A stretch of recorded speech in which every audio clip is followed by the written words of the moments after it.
because this is a turning point, and because the legal profession is the profession that's most capable, most able to identify this moment as treacherous, as dangerous, as not normal, then we have an obligation not just to our profession, but to the entire democracy, to our entire country, to speak up.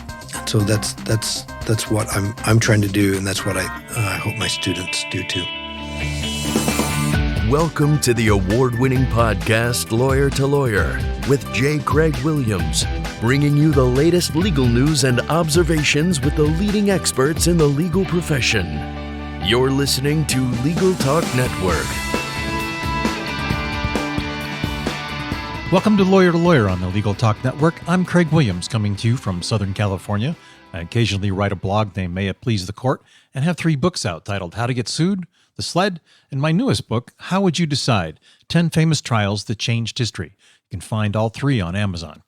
In addition, our new podcast miniseries, In Dispute, 10 Famous Trials That Changed History, is currently featured here on the Legal Talk Network and on your favorite podcasting app.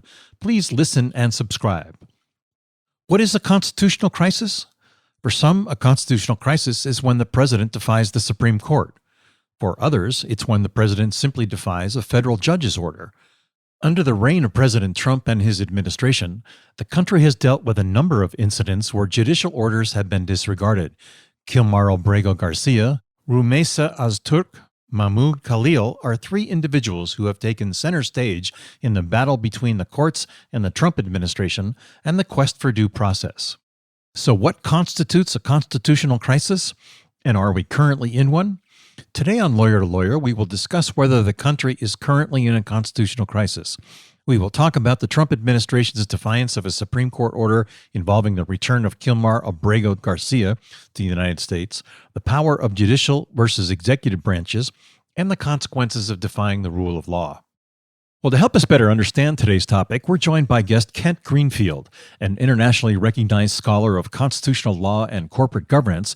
Kent is a professor and the Dean's Distinguished Scholar at Boston College Law School. He's an active participant in litigation matters pertaining to civil rights and corporate accountability, and was the founder and president of the Forum for Academic and Institutional Rights, the named plaintiff in a 2006 Supreme Court case that challenged the Pentagon's anti-gay policies. He recently coordinated a bipartisan letter signed by more than 1,000 law scholars from around the country decrying President Trump's slew of illegal executive orders and actions. Welcome to the show, Kent. Good to be here. Well, Kent, give us a little bit of background about yourself. How did you become interested in constitutional law? Yeah, it's a great question. In fact, I was just trying to figure out how this happened, how I find myself. And I grew up in a small town in Kentucky. My dad was a Southern Baptist preacher. My mom was a school teacher. So, we talked about everything around the kitchen table. And my dad was an amateur historian. So we were always in talking about politics. We're always talking about government and public affairs and the like. And as years went by, I became less and less religious, but didn't lose my desire to learn and know about public affairs and current events and history. And how I operationalized all of that was by going to law school. And so at the end of that process, I had this really, really amazing opportunity to become a law professor. And in some ways, it's the best job possible. I'm protected by tenure, so I can read and write and think what I want. I get to teach extraordinary students here at Boston College. And learn from them as much as they learn from me, I'm sure. And then I get to, talk and think about the most pressing issues of the day with smart people like you. Well, I'm glad to hear that, and I'll disclose that I am also a minister's son, congregational minister. My mom was a Southern Baptist, and so we have a little bit of familiarity in that. Yeah. I read the bipartisan letter that you coordinated with legal scholars across the country. You got 1,000 professors to sign on to your letter, which decries the executive actions that President Trump has been taking. And in the beginning, I said they were illegal, and I believe they're illegal, as does your letter. But how did your letter come about? Well, in hindsight, it was pretty early in the process because I feel like we've gone down the road of constitutional crisis pretty far. And in some ways, we anticipated how bad we thought it was going to get worse, and in fact, it's gotten even worse than we thought 2 months ago. But how this really started is very early on in the Trump administration, beginning from the very first days, he started issuing executive orders that were clearly unconstitutional, clearly unlawful, from his attempts to disband departments and fire people, but more importantly, to end birthright citizenship, which is protected by the 14th Amendment of the United States Constitution, giving power to people like Elon Musk to make decisions about funding and employment, which is you can't do. And then it was pretty clear that very early on he was going to start attacking major institutions in civil society, such as universities, such as law firms, and try to assert presidential power that's clearly beyond the constitutional limits that the president has. So I was concerned that we as law professors had to speak up. One of the things that I've been thinking about a lot lately, as sort of by way of an analogy, is it sort of felt like the early stages of the pandemic. 5 years ago, we all have horror stories of our own experiences. But the profession that was sort of giving us warning then was the medical profession, infectious disease experts. In January 2020, they were saying, look, something really horrible is coming. And I think now it's our turn, it's our profession who needs to be sounding these warnings that we are in a really dangerous time. And it's because our expertise is what's being required now, because as law professors, we're able to see this in a larger context of not only the Constitution, but also of history. And so I thought, I'll write this statement and see if I can get a few people to sign on. And it's one of these things that got released, and within a couple of weeks, we had over 1,000 law professors signing on. And, for those of you who know law professors, it's hard for us to agree on anything. You can't get 1,000 law professors to agree that the sky is blue. But I think we're living in a moment where I think there's an extraordinary amount of unanimity among law students, law scholars, I should say, that this is different. That this is not just regular politics. This is not normal. And one of the things that we wanted to do is to issue that statement in order to flag that we are in a moment where it is particularly dangerous. It is a clarion call. But first, and this is what lawyers do, is definitions. So let's talk about what constitutes a constitutional crisis. Yeah, there's no set definition, and some people did not sign our letters. Some of my colleagues did not sign our statement because they did not think that we were at that point in a situation that could be called a constitutional crisis.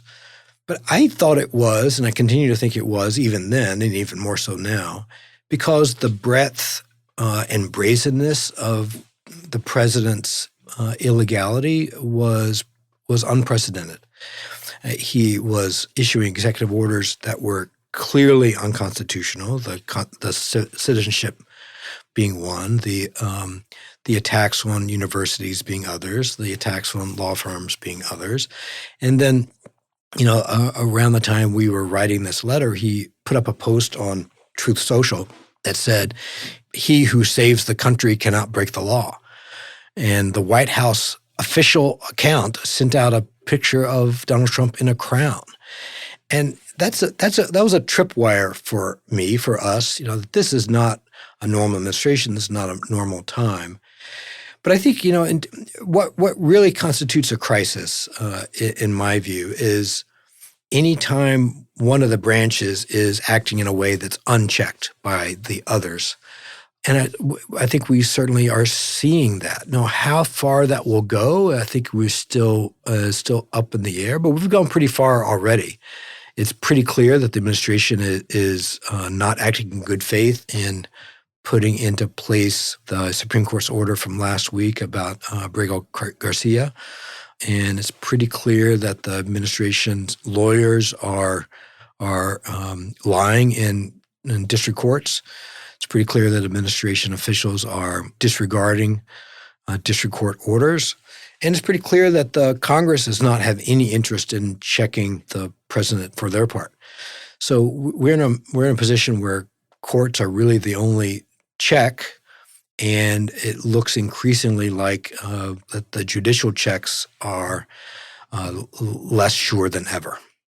It appears that the judicial checks are failing when we have an administration moving immigrants from one district in Texas to another district in Texas where orders have not yet been issued. Yeah, it's pretty bad. And when I say it's pretty bad, that clearly understates it. It's horrible, right? It is clear that this administration is trying to manipulate the process in order to evade court orders, to not act in good faith.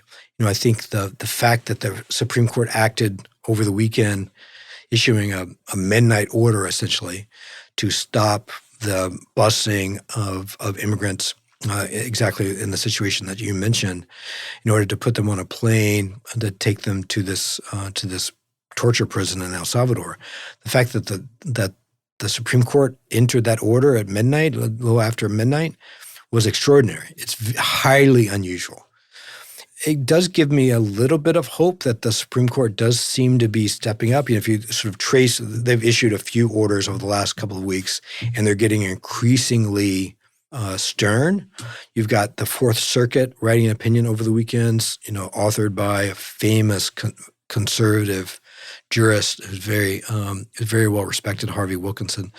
And the fact that you have to have the Supreme Court moving in the middle of the night, you have conservative jurists saying you can't do this. The courts seem to be doing their job, but the question is, how far will the administration go in skirting the edges of that or openly disregarding those orders? Is there a plan, or does there appear to be a plan by the Trump administration to overwhelm the courts with emergency appeals? It certainly looks like that way, right? It certainly looks like that they're flooding the zone with all kinds of executive orders, other actions that put them in the crosshairs of the bar, because these executive orders aimed at law firms and universities. The executive order asserting the right to use the Alien Enemies Act. All these things are pretty clearly unlawful or absolutely unlawful. And so, if they're not bound by norms, if they're not bound by good faith, the only way to stop them is to file suit. So that's one of the reasons why I'm particularly worried about the attack on law firms, because these democracy only works if, and the judicial system only works if there are lawyers on both sides.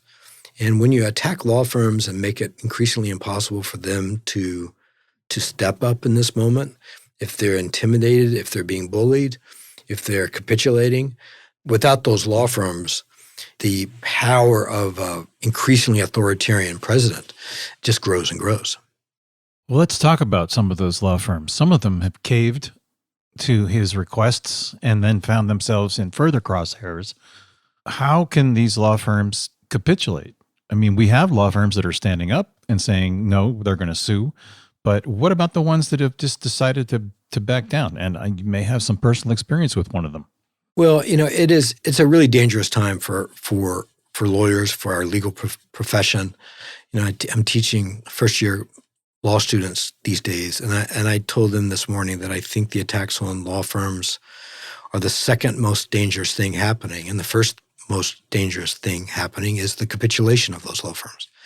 Not all law firms are capitulating. A number of them are fighting. Wilmer Hale and Covington and Burling and Sussman Godfrey and Perkins Coie, Jenner Block. So there are some really brave, courageous firms out there, and then there's a few, Skadden, Latham, Paul Weiss, a few others, Kirkland, that are capitulating even before they're being targeted.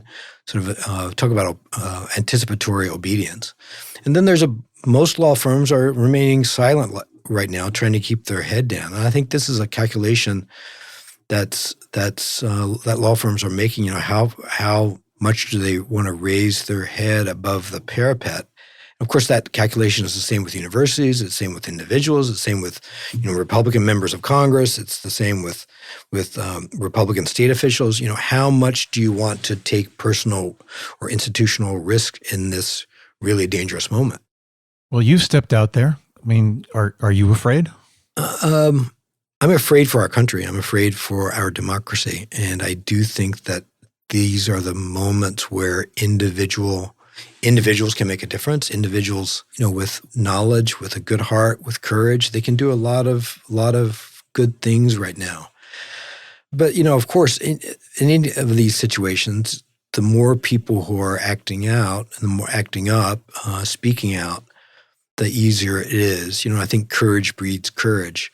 And one of the things I was telling my students this morning is I think, because this is a turning point and because the legal profession is the profession that's most capable, most able to identify this moment as treacherous, as dangerous, as not normal, then we have an obligation not just to our profession, but to the entire democracy, to our entire country to speak up. And so that's what I'm trying to do, and that's what I hope my students do too. Let's talk about what's actually happening with respect to the administration's defiance of district court orders. What's going to happen when it defies SCOTUS? Yeah, that's a great question, and I've been thinking about this a lot.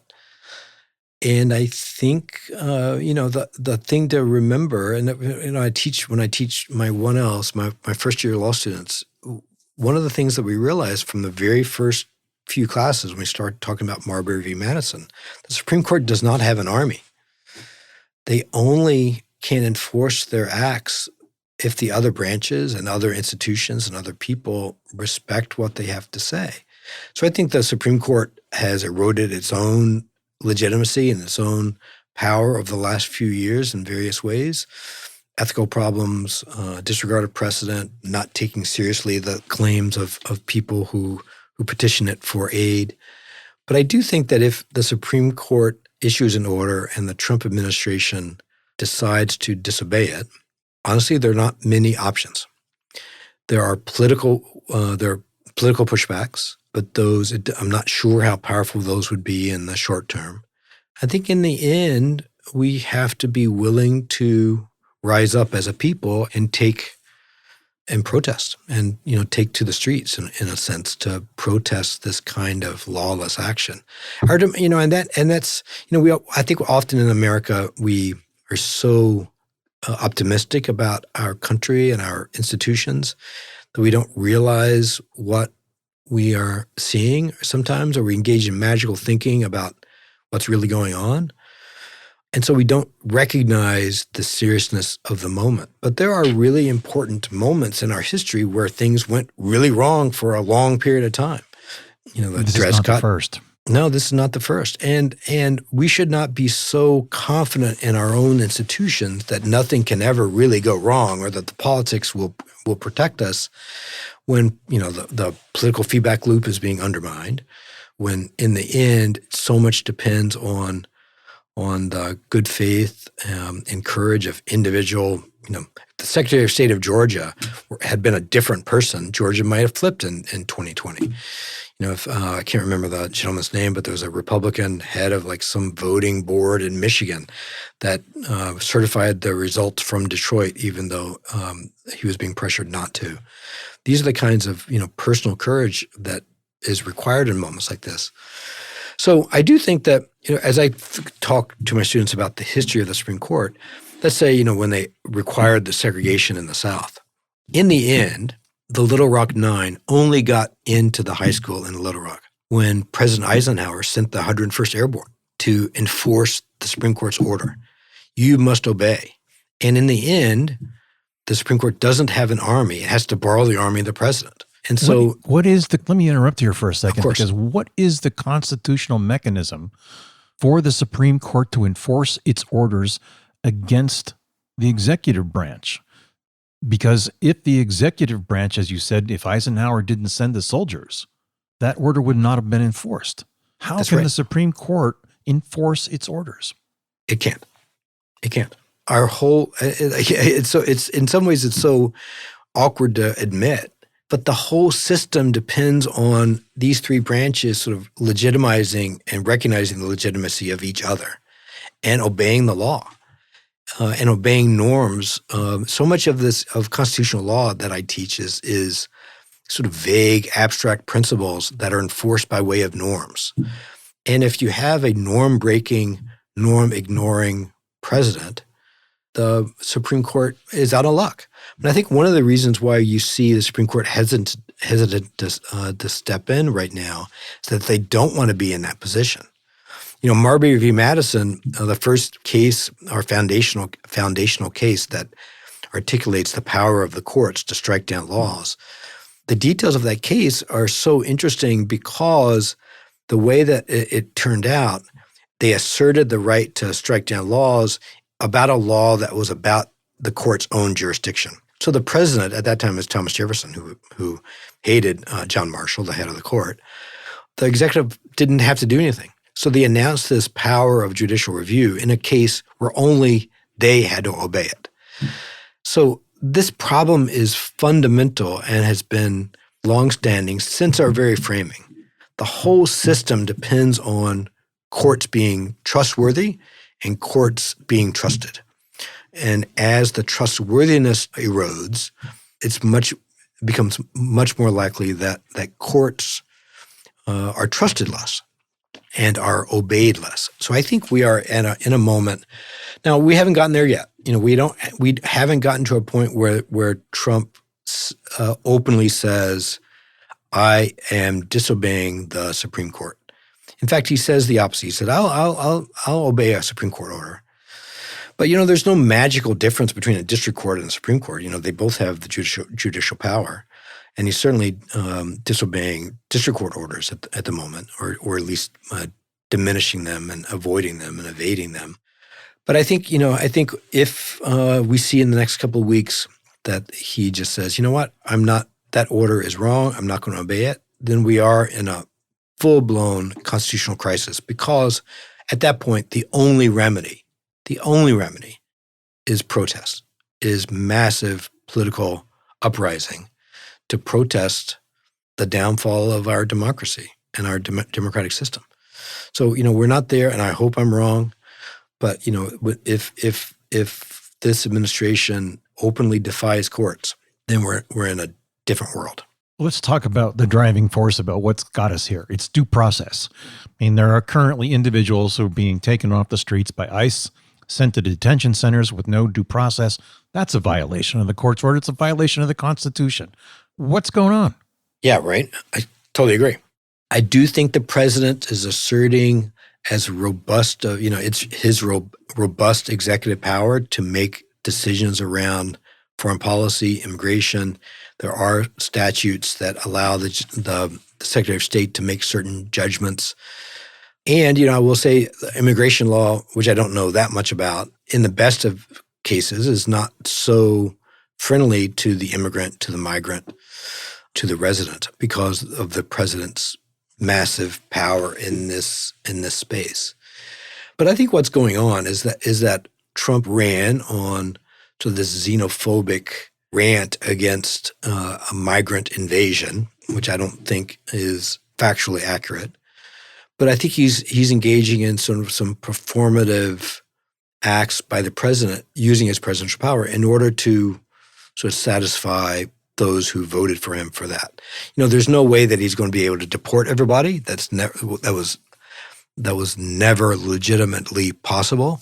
So what he's doing, he's choosing to do some high-profile deportations, or not even deportations, renditions to El Salvador, claiming that he's making our streets safer, and just ignoring the legal and constitutional power. And unfortunately, I think he's probably right in that political calculation. I think he's much more vulnerable politically on the economy, on the tariffs, on firing federal workers, of which there are millions. And if you were doing that correctly, I think that our warnings about due process on the immigration front would not strike. Our warnings about the lack of due process in immigration and with regard to migrants would fall on deaf ears for the most part. But because Trump is screwing up the economy too, I think he has some vulnerability on this side as well. Well, isn't the worry that the due process clause is now going to be violated with respect to citizens? Well, he said that, right? And I think some of the judges who have been questioning the Justice Department lawyers in these cases have made that point explicitly. So if you can say that you can take Garcia from his home and send him to that prison in El Salvador, what keeps you from doing it to a citizen? In fact, President Trump said the other day that he wanted to try or investigate whether he can send what he called homegrown criminals to the prison in El Salvador or elsewhere. This is a slippery slope. You're exactly right. It's a slippery slope because what we feel like we can do to migrants, to immigrants, to legal or illegal residents, I think it's a sign of who we are. And we're not talking about criminals or members of the drug cartel. We're talking about people who have lived here sometimes for decades, who came here when they were children, paying taxes and living lives that are valid and respecting the law. And I think in some ways, my colleague Dan Canstrom, who's so excellent on this, on immigration and deportation, and I've been convinced by what he says. He says, the way we treat these people is a touchstone, is a litmus test for who we are as a people, right? Are we going to be the kind of people who live up to the inscription on the Statue of Liberty, or are we going to be the kind of people who throw migrants in jail and torture prison without any plan on getting them out ever? One of the things that, Craig, as you and I both know being lawyers, lawyers are often good at talking about, the rule of law or the constitutional rights and couching everything in terms of law. But I think this is a moment where it's also important for us to speak in terms of right and wrong and morality and ethics. I mean, it's not just illegal to send someone without process to a torture prison, but it's wrong. It's just immoral. It's cruel. It goes back to the Magna Carta. Right. And is this the kind of country that we want to be? Is this who we are? And I think this is one of the reasons why I think this is a turning point for us. It's not just a turning point for us as lawyers or as legal scholars, but I think it's a turning point for us as a people. Is this who we want to be? I thought we were a city on a hill, but maybe we're not. Maybe to mix metaphors, maybe we are on the edge of the abyss. And if we are on the edge of the abyss, we don't really know what's at the bottom of that abyss, but it's not good. It's authoritarianism is what it appears to be. Right. Yeah, could very well be. And I think we Americans don't think it can happen here. But, the playbook is pretty clear, right? It happens in Hungary. It's already happening. In Poland, right? Right, exactly. It's happening in Russia. Like you dismantle the civil service. You dismantle the ability of the media to question you. You take apart important parts of civil society, like universities, like lawyers. You disable courts. You co-opt the legislature. My colleagues who have more experience in the international field than I do, what they say is that this is following a playbook, and the playbook that's being followed here is happening so much faster than anywhere else. In Hungary, it took him 5 years to take over the universities. Trump is trying that in 5 weeks. So it's extraordinary how fast the authoritarian playbook is taking place. And I don't want to be a Chicken Little about this. This still could be corrected. We could reach a year from now and our institutions could be stronger, due process could be strengthened, Trump could back down before Supreme Court orders, the rule of law could be renewed and refreshed and reestablished. migrants in El Salvador could be brought back to the U.S. for due process hearings. But, like in a year, we could be in a very different situation, right? It could be much worse. Could be much worse. It could be much better. Well, Kent, we've just about reached the end of our program, so it's time to ask you to sum up and with your final thoughts and let our listeners know how they can reach out to you if they'd like to get in touch with you.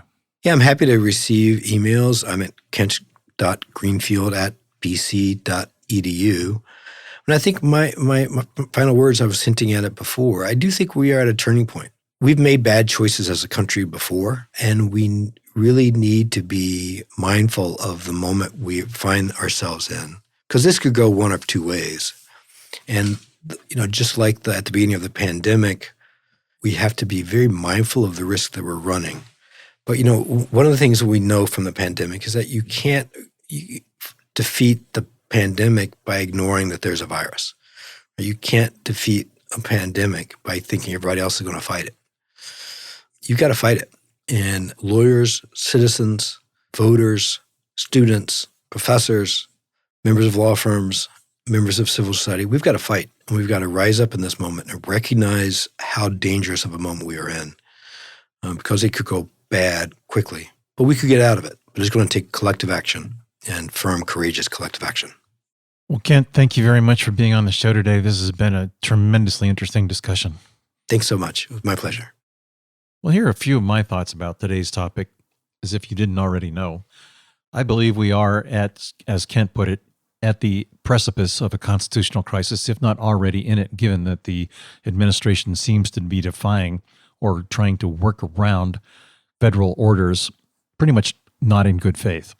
Obviously, the 14th Amendment protects birthright citizenship, as does common law well before the 14th Amendment was enacted. It's been a foundation for practically everything else. And in fact, there's a Latin term for it, jus soli, which means birth on the soil, which applies pretty much in any country around the world, is where your citizenship applies. So the Trump administration is working through the Project 2025 playbook, as we've talked about before on the show, and it appears that it's moving at an extremely fast pace, and something needs to be done to stop it. And I think Kent was exactly correct in saying that this is the time when we need to stand up and say, enough is enough, and no more of it.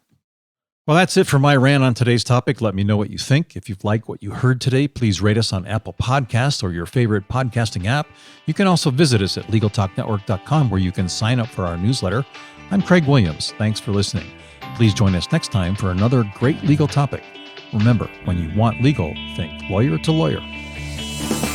Thanks for listening to Lawyer, produced by the broadcast professionals at Legal Talk Network. Subscribe to the RSS feed on LegalTalkNetwork.com or in iTunes. The views expressed by the participants of this program are their own and do not represent the views of, nor are they endorsed by, Legal Talk Network, its officers, directors, employees, agents, representatives, shareholders, and subsidiaries. None of the content should be considered legal advice. As always, consult a lawyer.